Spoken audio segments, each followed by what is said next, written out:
I never believed the stories people told about the deep woods until I found a backpack hanging from a tree nearly 8 miles from the nearest road.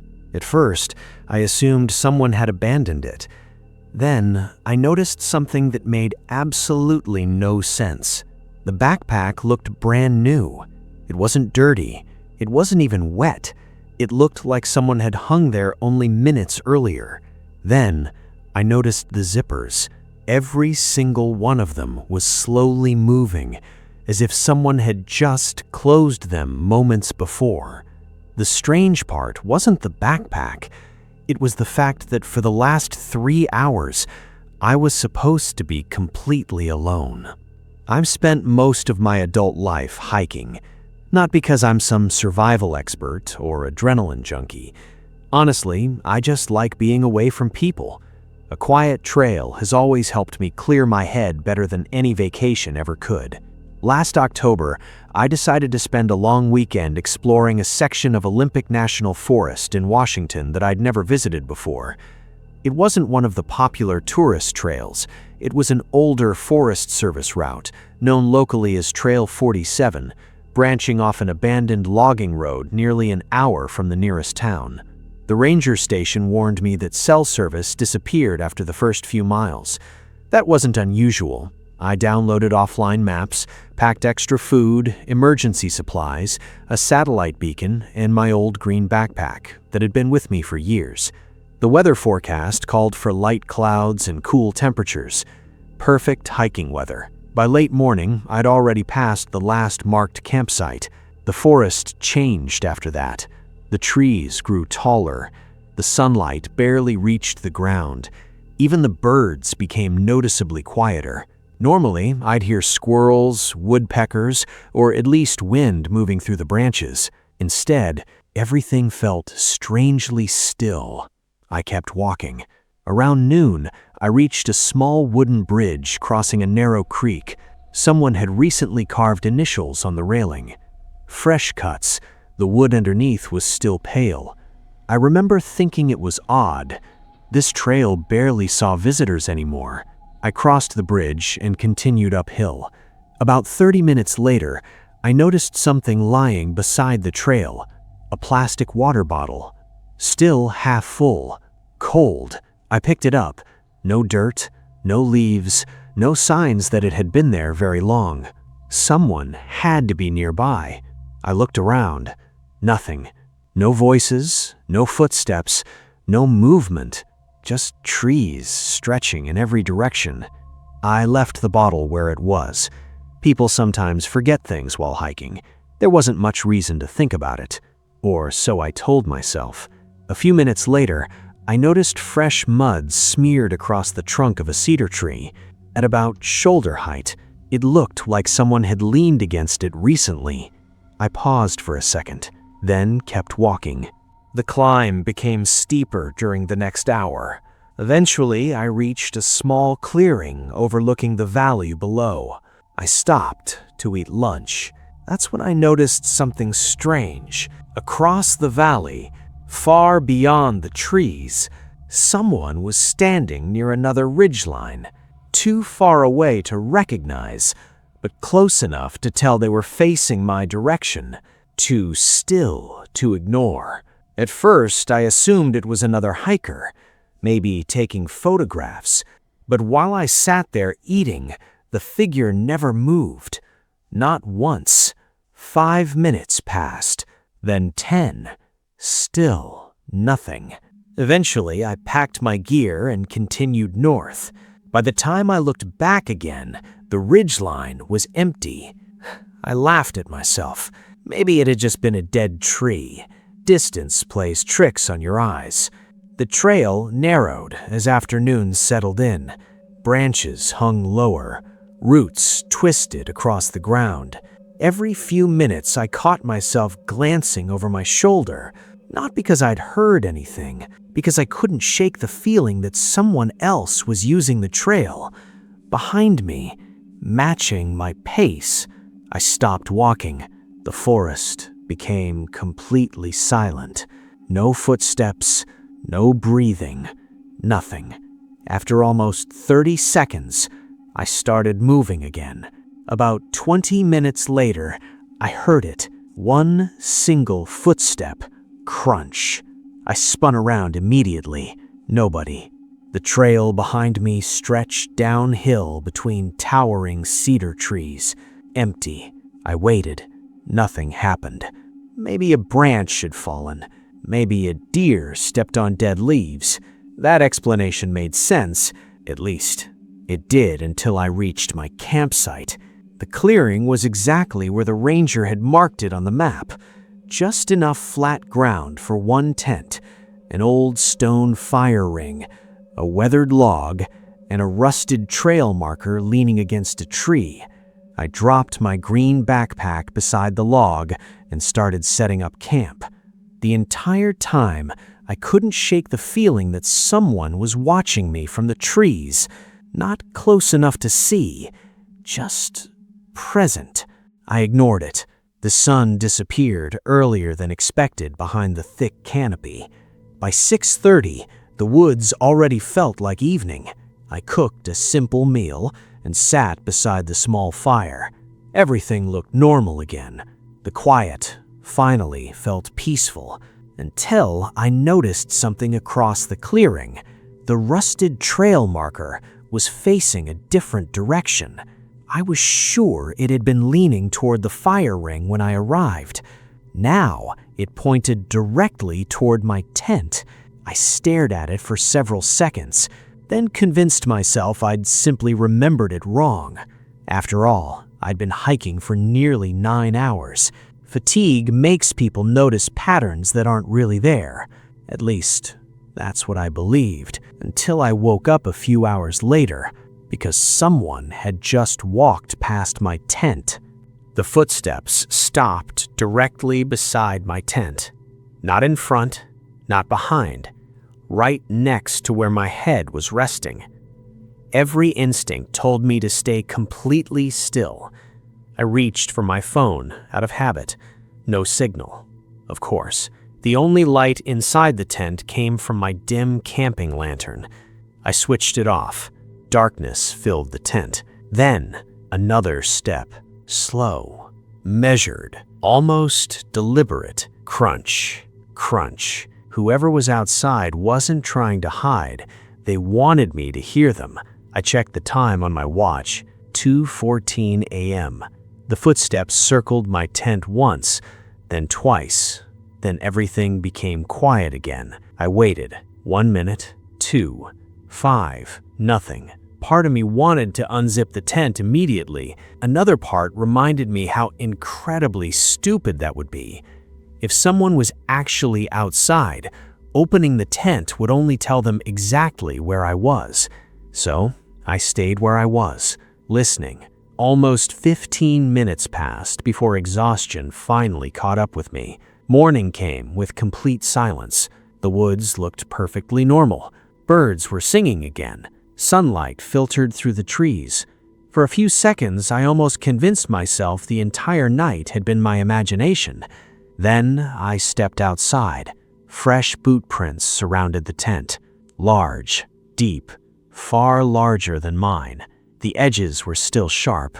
Whoever made them hadn't been gone for very long. They circled the campsite exactly once. Whoever had walked around my tent never came closer than about 6 feet. It was almost as if they had been inspecting it. I took several photos. The prints headed toward the tree line, then disappeared where the ground turned rocky. No return prints, no second trail, just gone. I packed more quickly than I normally would. The plan had been to stay another night. Instead, I decided to start hiking back after breakfast. As I loaded my green backpack, something caught my eye. The rusted trail marker. It had moved again. Yesterday, it pointed toward my tent. Now, it pointed toward the trail leading deeper into the forest. I actually laughed. It had to be a coincidence. Someone probably bumped it years ago.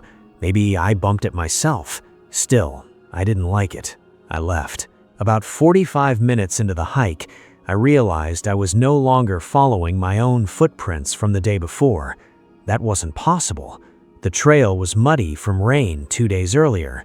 My boot prints should still be visible. Instead, there was only one fresh set. They weren't mine. Whoever made them wore the same large boots I'd seen around my campsite. I slowed down. The prints stayed directly in the middle of the trail, always ahead of me, never behind, as though someone had walked the exact route I planned to take only a short time earlier.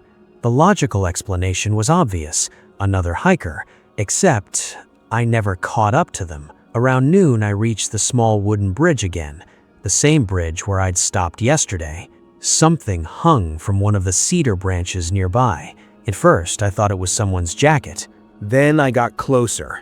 It was a backpack, a dark blue hiking backpack, completely clean. No dirt, no scratches. It looked brand new. It hung almost 7 feet above the ground, far too high for someone to accidentally leave it there. The zippers were all closed. The side pockets were empty. No name tag, no identification. No food, no gear, nothing. The backpack was completely empty, except for one thing.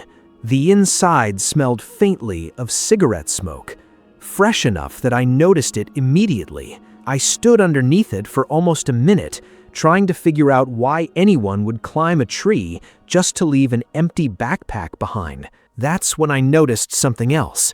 The bark beneath the tree was scratched. Fresh scratches, as if someone had climbed only hours earlier. I took another picture, then kept walking. I wanted to get back to my truck. Nothing else mattered. About 20 minutes later, I heard someone whistle. One short whistle. Behind me, I froze. It wasn't a bird. It wasn't the wind. It sounded human. I turned around. Nobody, just the empty trail. I started walking faster. A minute later, the whistle came again, closer, still behind me. I didn't stop this time. Then, for the first time since entering the forest, I heard another sound, running, fast, leaves snapping, branches breaking. Someone was moving through the trees, always staying just far enough away that I couldn't see them, but close enough to match every step I took, not on the trail, beside it. Hidden. I couldn't see them, but I could hear them. Every time I sped up, they sped up. Every time I slowed down, they slowed down. I reached the abandoned logging road almost at a jog. The moment the trees opened, the sounds stopped completely. I ran the remaining distance to my truck, locked the doors, started the engine. Only after driving several miles did my heartbeat finally begin to slow. I stopped at the ranger station before heading home. I showed them the photographs, the boot prints, the backpack, the scratches on the tree. One of the older rangers looked at the picture of the hanging backpack for a long time, long enough to make me uncomfortable. Finally, he asked me one question. "Did you touch it?" I told him no. He nodded, then quietly said, "Good." I asked him what he meant. He hesitated before answering. He said that over the years, hikers had occasionally reported finding empty backpacks, boots, or jackets hanging from trees in remote parts of the forest. Whenever officers searched the area, they never found the people those items belonged to. There was never enough evidence to connect the reports, just abandoned gear, always hanging above eye level, always untouched. Every now and then, I'll look through the photographs from that trip. The boot prints, the empty backpack, the trail marker. A few months ago, while zooming in on the picture I took of the backpack, I noticed something I had completely missed that day. About 30 feet behind the tree, partially hidden between two cedars, someone appears to be standing there. Too blurred to identify, but clear enough to tell they were facing the camera. Facing me, too clear to ignore. Maybe it's just a trick of the light. Maybe it's another hiker. Or maybe whoever walked around my tent that night was watching me long before I ever realized I wasn't alone. Someone kept resetting our campsite. People always talk about getting lost in the woods, Nobody talks about what happens when someone else already knows exactly where you are. 3 years ago, my girlfriend Emma and I planned a weekend camping trip in the Adirondack Mountains of upstate New York. Neither of us were experienced backpackers. We preferred established trails and designated campsites. The plan was simple: hike 6 miles into the forest, spend 2 nights beside a small lake called Moose Pond, then hike back Sunday morning. The ranger station handed us a paper map and reminded us of the usual rules. Store food away from your tent, keep the campsite clean, don't leave the marked trail, and, because there was almost no reception beyond the parking area, tell someone when you expect to return. We laughed and promised we'd be back before sunset on Sunday. At the time, nothing about that warning felt unusual. The first half of the hike was beautiful. Bright October leaves covered the trail. The air smelled like pine and wet earth. Every few hundred yards, we'd pass another couple or family heading back toward the trailhead. By early afternoon, the traffic disappeared completely. The only sounds left were our boots against fallen leaves and the occasional crow somewhere above us. Emma loved taking photographs. She stopped constantly. Old bridges, crooked trees, fog drifting between the hills. At one point, she joked that if someone wanted to disappear forever, this would probably be the perfect place. I laughed. Neither of us knew how uncomfortable that sentence would become later. We reached Moose Pond around 4 in the afternoon. There were 4 designated campsites around the lake. Only one was occupied. An older couple fishing from a canoe. They waved. We waved back. Our site sat on the opposite side of the lake, tucked beneath a line of white pines. It felt isolated, exactly what we'd wanted. We pitched the tent, hung our food bag between 2 trees, and gathered enough firewood before sunset. Everything felt normal, comfortable, safe. Around dinner time, Emma noticed something strange. My chair wasn't facing that way. I looked over. One of our folding camp chairs had turned toward the tree line. I shrugged. "You probably bumped it." She frowned. "No, I'm sure I left it facing the fire." I stood up and rotated it back. Neither of us thought much about it. People misremember little things all the time, especially after hiking all day. As darkness settled over the lake, the woods became unbelievably quiet. Not peaceful, empty. The fire crackled. The lake barely moved. Even the wind seemed to disappear. Eventually, Emma looked toward the trees. "Do you hear that?" I listened. Nothing. "No, I thought someone was walking." We both stared into the darkness for almost a minute. Nothing happened. Eventually, we went inside the tent. Sometime during the night, I woke to a single metallic sound. Clink, like someone lightly tapping cookware together. I opened my eyes. Everything inside the tent was dark. Emma was asleep beside me. The sound came again. Clink. This time it seemed farther away, near the fire ring. I checked my watch. 2:37 a.m. I listened for another minute. Nothing. Eventually, I convinced myself it had probably been branches settling in the cold. Morning erased most of our concerns. The lake reflected the sunrise. Birds returned. Everything looked exactly as we'd left it. Almost. Emma walked toward the fire pit, then stopped. "Did you clean this?" I looked down. Every piece of firewood we'd stacked beside the pit had been arranged into a perfect square, not scattered, not knocked over, stacked perfectly, almost like someone had measured the distance between every log. Not one piece was out of place. It looked less like a pile of firewood and more like someone had carefully arranged a display. I laughed nervously. "Maybe we did it last night." Emma shook her head immediately. "No way. We just threw them into a pile." She was right. I remembered tossing them down before dinner. There was no reason either of us would have neatly restacked them after midnight. Still, there wasn't much else to say. No footprints, no missing gear, nothing stolen. So we made breakfast and decided to spend the day hiking around the lake. The trails circled the shoreline before climbing into thicker forest. About halfway around, we met the older couple from the canoe. The man looked at us for several seconds before saying anything. His smile faded almost immediately. "You folks sleep all right?" I said yes. Then, almost as a joke, I mentioned the stacked firewood. His smile disappeared. His wife immediately looked at him. Neither of them spoke for a few seconds. Finally, the man asked, "Did you hear anybody walking around?" I said no. He nodded slowly. "Good."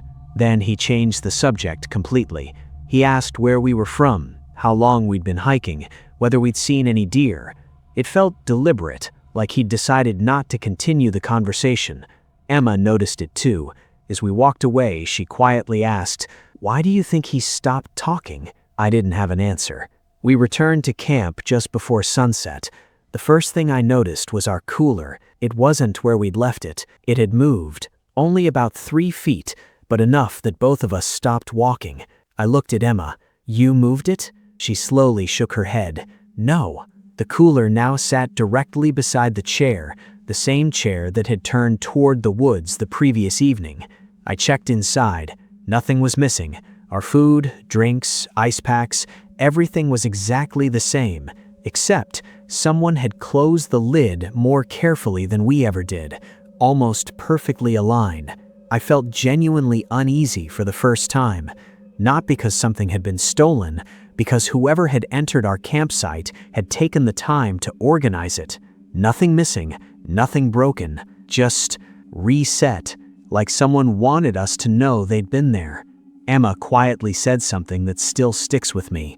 "I don't think they're trying to scare us." I looked at her. She kept staring at the campsite. "I think they're practicing." Practicing for what? She never said, and I wasn't sure I wanted to ask. The words hung in the air. Neither of us said another word. We simply stood there, listening to a forest that suddenly felt far too quiet. Neither of us said much while making dinner. The forest somehow felt different. Nothing had visibly changed. The lake was still. The trees hadn't moved. The campsite looked exactly the way we'd left it, or rather, the way someone wanted us to believe we'd left it. Every few minutes, I'd glance toward the tree line, not because I'd seen anything, because I kept expecting to. Emma finally broke the silence. "We should leave." I looked at the fading sunlight. The trail back to the parking area was 6 miles. We'd never make it before dark, and hike out at night? She knew I was right. Neither of us wanted to spend 6 hours navigating unfamiliar forest with flashlights. So we agreed on something else. Pack everything except the tent. Leave at first light. No breakfast, no stops. Just walk. Before going to sleep, I decided to check around the campsite, mostly to calm my own nerves. I walked slowly with my flashlight. The beam passed over trees, the fire ring, the cooler, our chairs, then stopped. Boot prints. Fresh, deep, large enough that they definitely weren't mine. The edges hadn't softened yet. Whoever made them couldn't have been more than a few minutes ahead of us. They began near the edge of the woods, circled a campsite once, then disappeared onto a patch of exposed rock, exactly like someone had stepped onto the stone and simply vanished. No return trail, no second set of prints, nothing. Emma came over beside me. Neither of us spoke. We didn't need to. Someone had been here recently. We zipped ourselves inside the tent before 9. Neither of us slept. Every little sound kept us awake. Leaves shifting, branches settling, water moving against the shore. Around midnight, a soft whistle drifted across the lake. One short note, then silence. Emma squeezed my arm. "Did you hear that?" I nodded. 5 minutes later, the whistle came again, closer, this time from somewhere behind our campsite, not across the water, behind us, deep inside the trees. Then came the footsteps, not hurried, not sneaking, just walking, crunch, crunch, crunch, circling us, exactly the way the boot prints had circled our tent earlier. They completed one full circle, then stopped beside the fire pit. Neither of us moved. My phone still had no signal. The satellite beacon sat inside my backpack, 3 feet away, outside the sleeping bag, too far to reach without making noise. The footsteps remained completely still, almost as if whoever stood outside was waiting. A metallic sound broke the silence. Clink. It came from the cooler. Then another. Clink. The unmistakable sound of someone lifting, then gently lowering the metal handle. Emma buried her face against my shoulder. I could actually feel her shaking. The cooler lid opened, slowly. No rush, no panic. Whoever was outside acted like they had all the time in the world. A few seconds later, the lid closed again, perfectly. Exactly the way we'd found it earlier. Then, nothing. No footsteps, no voices, only silence. I stayed awake until dawn. The moment sunlight reached the tent, I unzipped it. The campsite looked untouched. Again. Until I noticed the fire ring. Every stone around it had been turned.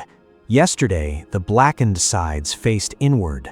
Now, the clean gray sides faced the fire. Someone had flipped every single rock, one by one.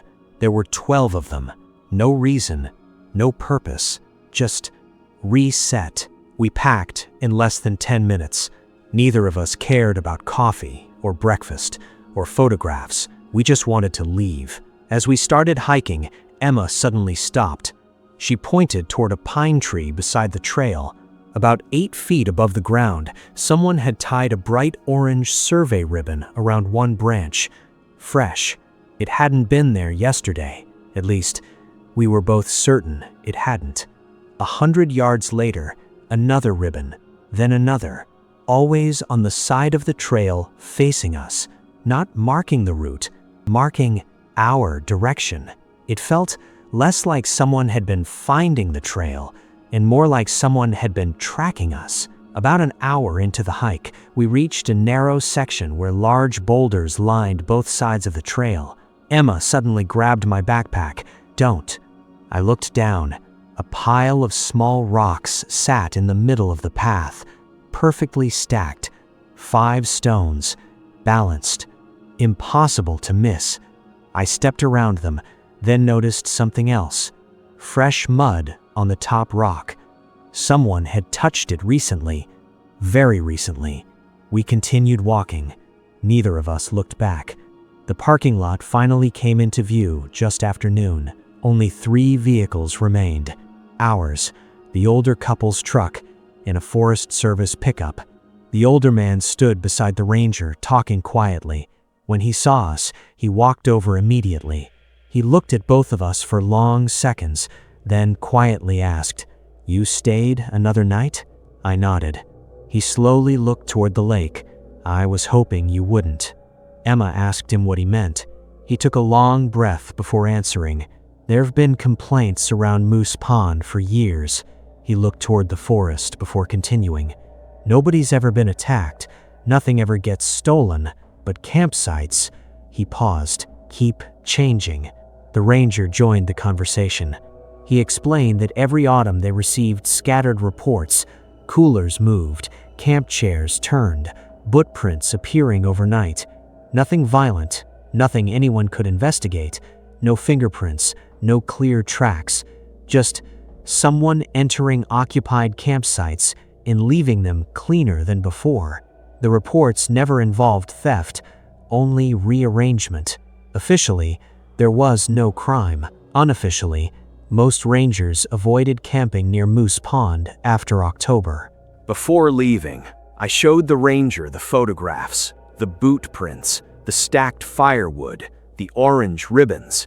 He stopped on the final image, One Emma had taken while photographing the lake before sunset. It showed our campsite from about 50 yards away. At first, I didn't understand why he'd gone quiet. Then, he zoomed in. Beyond our tent, half hidden behind one of the white pines, a man appeared to be standing there. No backpack, no camping gear, no bright clothing, just dark pants, a dark jacket, and what looked like both hands resting calmly at his sides, watching the campsite, facing directly toward Emma's camera, watching us. Emma lowered her phone. I never saw him. Neither had I. The ranger stared at the picture for several seconds, then quietly asked, "Can you send me this?" I emailed it later that evening. A week afterward, he called. They'd searched the area where the figure appeared to be standing. There were no campsites nearby, no shelters, no abandoned cabins, no evidence that anyone had been living there. The photograph was added to their report. Nothing else ever came from it. I've camped dozens of times since then, but never at Moose Pond. Sometimes I'll still look through those pictures, trying to convince myself the figure is only a tree, a shadow, a trick of the camera. Some days, I almost believe it. Then, I remember something I noticed only recently. In every single photograph Emma took that weekend, the camp chairs are facing different directions. Neither of us ever remembered moving them, and neither of us can explain who kept resetting our campsite. Most fire lookout towers are abandoned for one simple reason: technology replaced them. Satellites, drones, aircraft. There wasn't much need for a person to spend months alone on top of a mountain anymore. But a few towers across the western United States are still maintained, mostly during wildfire season. Some are staffed. Others are simply inspected every few weeks. The one I visited wasn't supposed to have anyone there. In late September of 2023, I volunteered with a local conservation group helping restore old Forest Service trails in Lolo National Forest, Montana. Our crew spent 4 days clearing fallen trees and repairing washed-out sections of trail. On the final afternoon, one of the Forest Service employees mentioned an old fire lookout called Black Ridge Lookout. The tower sat nearly 7,000 feet above sea level. It had been closed to the public years earlier after lightning damaged part of the access stairs. Repairs had recently been completed. The cabin itself remained empty. He joked that the view alone was worth the climb. Before leaving, he gave me one piece of advice. If you go, don't stay after dark. He smiled when he said it. Everyone laughed. I assumed it was just another ranger trying to make an old tower sound mysterious. He didn't laugh after saying it. He simply watched me for a second, then walked away. The trail began from an old gravel road nearly 20 miles from the nearest town. No houses, no traffic, no cell service, just endless pine forest climbing toward the mountains. The hike wasn't especially difficult, only long. After about 4 hours, the trees finally opened. The lookout tower stood alone on a rocky ridge overlooking miles of untouched forest. It was exactly what you'd imagine. A narrow steel staircase, weathered wooden walls, windows on every side, a small observation deck, and complete silence. Not peaceful silence, the kind that makes every sound you create feel too loud. The cabin door wasn't locked. Inside sat a narrow bed, a propane heater, old shelves, a radio that had clearly stopped working years ago, and a metal box labeled Lookout Logbook. Most visitors sign those books, just a date, a name, maybe a comment about the view. I opened it expecting exactly that. The first few pages were normal. Families, photographers, hikers. Then, about halfway through the book, the handwriting changed. The entries became shorter, more hurried. One page simply read, Footsteps again. The next entry was dated 3 days later. He came after sunset. Another, radio doesn't reach anyone anymore. Another, he knows I watched the west window first. I frowned. Someone was obviously trying to tell a ghost story. Probably another visitor trying to scare people. Still, the entries felt strangely consistent. Same handwriting, same pen, over nearly 2 weeks. Then they stopped. The remaining pages were blank, except for one thing. The very last page had been torn out recently. The rough paper fibers were still sticking out from the binding. I placed the logbook back inside the metal box and walked around the observation deck. The view stretched forever. Mountains, rivers, dense forest, not a single building anywhere. It struck me how exposed the tower really was. From inside, you could see everything, but from below, anyone standing among the trees could watch the tower without ever being noticed. Around 5 o'clock, I unpacked my lunch. The sunlight had already begun dropping behind distant peaks. I knew I should start hiking back soon. Instead, I stayed longer, mostly because I wanted photographs during sunset. Looking back, that was probably my biggest mistake. Just before sunset, movement caught my attention. Far below the tower, near the edge of the tree line, someone was hiking uphill. At least, that's what I thought. I grabbed my binoculars. The person wore dark clothing, no bright backpack, no trekking poles, no hat. Oddly, they weren't using the trail. They climbed directly through loose rock and thick brush, a much harder route, but they never seemed to struggle. They moved at the same slow pace, without stopping, without looking around, always toward the tower. I checked my watch. 5:58 p.m. The climb from that location should have taken nearly 45 minutes. Plenty of time for me to leave. I packed my camera, closed the logbook behind me out of habit, then started down the metal stairs.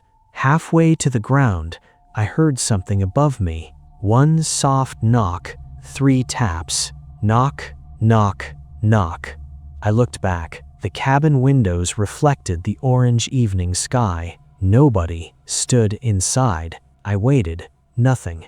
Probably the old wood expanding as temperatures dropped. That made sense. So I continued downward. Then the knocking happened again. This time, from inside the cabin I just locked. I climbed back up, unlocked the door, opened it immediately. The room was exactly as I'd left it. The bed, the heater, the shelves, the logbook.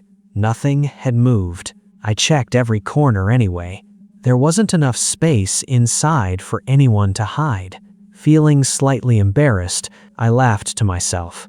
Old buildings make strange noises. That's all. I locked the cabin again, started down the stairs, made it 6 steps, then froze. The metal box that held the logbook was now sitting in the middle of the observation deck. I was absolutely certain I'd left it inside. The cabin door was still locked behind me. The key was still in my hand. For several seconds, I simply stared at the box, trying to convince myself I'd carried it outside without realizing it. But I could still picture myself placing it back inside the cabin. But deep down, I already knew I hadn't. A cold breeze rolled across the ridge. Somewhere below the tower, a single whistle echoed up through the trees. Short, calm, not loud enough to call for help, just loud enough for someone nearby to know they had arrived. The whistle echoed only once. Then the mountain became silent again. I walked back onto the observation deck and looked over every side of the tower. Nothing. The trees below barely moved. The rocks surrounding the ridge were empty. Whoever had whistled had either stepped back beneath the tree line or had never been where I thought they were at all. I picked up the metal logbook box. It felt heavier than before. I unlocked the cabin again and placed it back on the shelf. This time, I deliberately watched where I set it, right against the wall, beneath the west-facing window. I closed the lid, locked the door, then slipped the key into my pocket. If the box appeared outside again, there would be no logical explanation. I started down the staircase for the third time.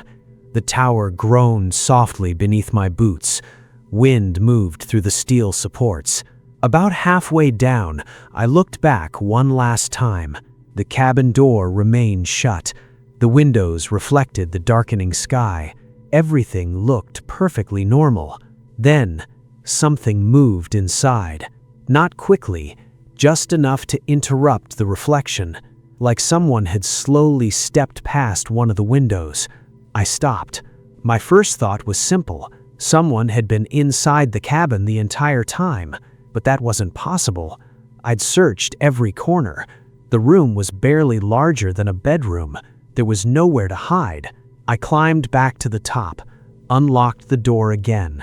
The cabin was empty. Completely. The metal box still sat where I'd left it. Nothing had changed, except the logbook was open. I knew I had closed it. The pages fluttered gently in the breeze coming through a cracked window. They stopped near the back of the book. One page had folded over itself. As I reached to flatten it, I noticed writing that hadn't been there earlier. Fresh ink, dark enough that it still reflected the light. It looked as though it had been written only seconds earlier. Only one sentence. He finally looked behind the tower. I stared at the words. I hadn't written them. No one else had been inside. At least, no one I'd seen. A chill ran through me. Not because of the sentence, because it was true. A few minutes earlier, I had walked behind the tower while taking photographs of the sunset. No one else should have known that. For the first time all day, I felt genuine fear. Not the nervous feeling you get from being alone, the unmistakable feeling that another person knew exactly what I had been doing. I shut the logbook, picked it up, then stopped. Why was I carrying it? I don't know. Maybe I wanted proof. Maybe I didn't want to leave it there. Whatever the reason, I tucked the book into my backpack, locked the cabin one final time, and started down the mountain. The first mile passed without incident. The trail wound through loose rock before disappearing beneath dense pines. Night settled faster than I expected. The flashlight beam barely reached 20 feet ahead. Every few minutes I'd stop, listen, then continue. Nothing. No footsteps. No voices. Only wind. Around 8:30, I reached a narrow section where the trail hugged the edge of a steep slope. That's when I heard it. 3 slow knocks. Behind me. Knock, knock, knock. Not on wood, on metal. Exactly like someone tapping the tower railing. Except the lookout was nearly a mile behind me. I kept walking. The knocks came again, closer, then stopped. About 15 minutes later, my flashlight caught something hanging from a pine branch beside the trail. An orange hard hat, Forest Service issue. The chin strap was still gently swinging, as though it had only just been hung there. It looked almost new. No dirt, no scratches. It hung nearly 8 feet above the ground, directly above the trail. I remembered the ranger's warning, don't stay after dark. I didn't stop to examine it. I walked faster. The trail eventually crossed a shallow stream. Soft mud covered both banks. As I stepped through, I noticed another set of footprints, large, fresh, leading in the same direction I was walking. They were impossible to miss, deep impressions from heavy boots. The strange part wasn't that someone had been there. It was that the prints never came from the opposite side. They began in the middle of the mud, as though someone had simply appeared there. I followed them for almost 200 yards. Then they ended just as abruptly. No turn, no side trail, no rocky ground, just gone. The forest ahead remained silent. It was almost 10 o'clock when I reached the gravel road. My truck was exactly where I'd left it. Relief hit me so hard that I actually laughed. I threw my backpack into the passenger seat, started the engine, and drove straight to the Forest Service office in Missoula the following morning. The ranger on duty was an older man named Collins. He listened without interrupting. The moving box, the knocks, the footsteps, the logbook inside the writing. He didn't react until I placed the logbook on his desk. His expression changed immediately. He opened the cover, turned several pages, then looked back at me. "Where did you get this?" I told him. "Black Ridge Lookout. Yesterday evening." He remained silent for several seconds, then quietly said, "This isn't supposed to be there." I assumed he meant the writing. He slowly shook his head. "The entire logbook." He explained that Black Ridge's original visitor log had been removed nearly 6 years earlier. A volunteer had taken it to the district office after water damage ruined most of the pages. According to their records, the tower had never received a replacement. There shouldn't have been any logbook inside that cabin at all. I told him he was mistaken. I had carried it out myself. He asked to see the final pages. We opened the book together. Every page after the visitor signatures was blank, completely blank. The sentence I'd read the night before, "He finally looked behind the tower," had disappeared. There wasn't even an indentation on the paper, as though it had never existed. 2 days later, Collins called me. He and another ranger had driven to Black Ridge. The cabin was still locked. Nothing inside appeared disturbed, but something caught their attention: the dust on the wooden floor. Only one clear set of boot prints crossed the room, mine. No second set, no prints leading to the shelves, no prints near the windows, no evidence that anyone else had entered after me. Before ending the call, he asked one final question. "When you left the lookout, did you notice anyone else on the trail?" I told him no. He stayed quiet for a moment, then said, "That's strange. We found fresh boot prints around the tower. Only one set led away. The other set," he paused, "ended at the edge of the ridge. No trail down, no climb back. They just stopped." I didn't know what to say. Maybe there was another way off the mountain. Maybe the wind erased the rest. That's the explanation I still tell myself. Maybe I somehow confused the layout. Maybe exhaustion played tricks on my memory. That's the explanation I tell myself. But there's one detail I still can't explain.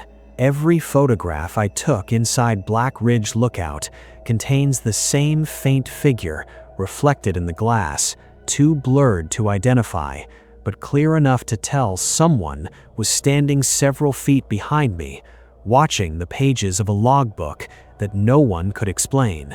Not a face, not a shadow, just the faint outline of someone standing several feet behind me, perfectly still, watching the pages of a logbook that, according to the Forest Service, was never there. If you ever find yourself alone in the backcountry and you notice that something has been quietly moved, a chair, a cooler, a trail marker, a logbook, take a moment to ask yourself one question. Did you forget where you left it, or did someone else remember exactly where it belonged? Because sometimes the deepest parts of the forest don't hide monsters. They hide people who never let you realize you are being observed until long after you've gone home. Thanks for watching. Stay aware, and I'll see you in the next story.